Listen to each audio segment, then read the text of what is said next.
Assalamualaikum warahmatullahi wabarakatuh. Perkenalkan, nama saya Siti Atika Sari dengan 3 digit NIM terakhir 055. Di sini saya akan memaparkan hasil analisis laporan keuangan PT Merdeka Copper Gold Tbk dengan kode saham MDKA di sektor pertambangan logam di BEI untuk periode tahun 2021 sampai dengan 2025. MDKA adalah perusahaan pertambangan logam mulia dan mineral terkemuka di Indonesia. Perusahaan ini beroperasi di 3 segmen utama, yaitu emas dan perak, tembaga, dan juga material baterai kendaraan listrik. Untuk alasan saya memilih MDKA karena sedang bertransformasi dari produsen emas menjadi pemain multi komoditas terintegrasi, yaitu emas, tembaga, hingga material baterai melalui anak usaha MBM. Posisi sangat relevan dengan tren transisi energi global dan juga posisi Indonesia sebagai pemilik sekitar 50% cadangan nikel dunia. Pada rasio keuangan, dari sisi likuiditas, current ratio stabil di atas 1,0 kali sepanjang 2021 sampai dengan 2025, menunjukkan kemampuan memenuhi kewajiban jangka pendek yang memadai.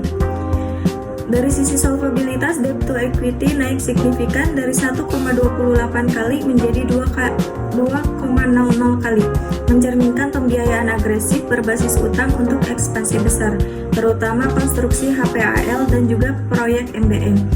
Dari sisi profitabilitas, EBITDA margin tetap positif di 26 sampai dengan 37%, namun net profit margin berbalik negatif sejak 2023.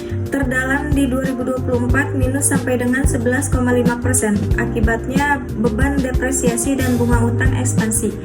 Ini dianggap wajar karena MDKA sedang dalam fase investasi intensif.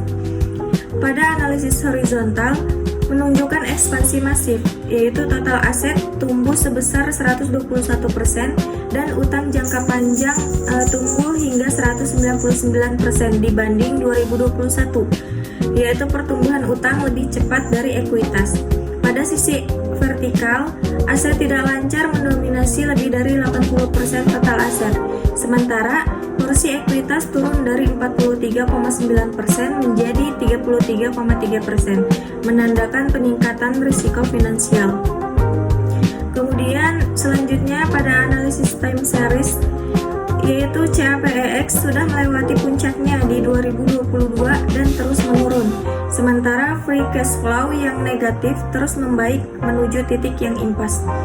Pada forecasting tahun 2026 sampai dengan 2027 dengan asumsi pertumbuhan revenue 8 sampai 10%, MDKA diproyeksikan mencapai BEP di 2026 dan juga mencetak net profit positif sekitar $41 juta di 2027. Selanjutnya pada Altman Z-Score.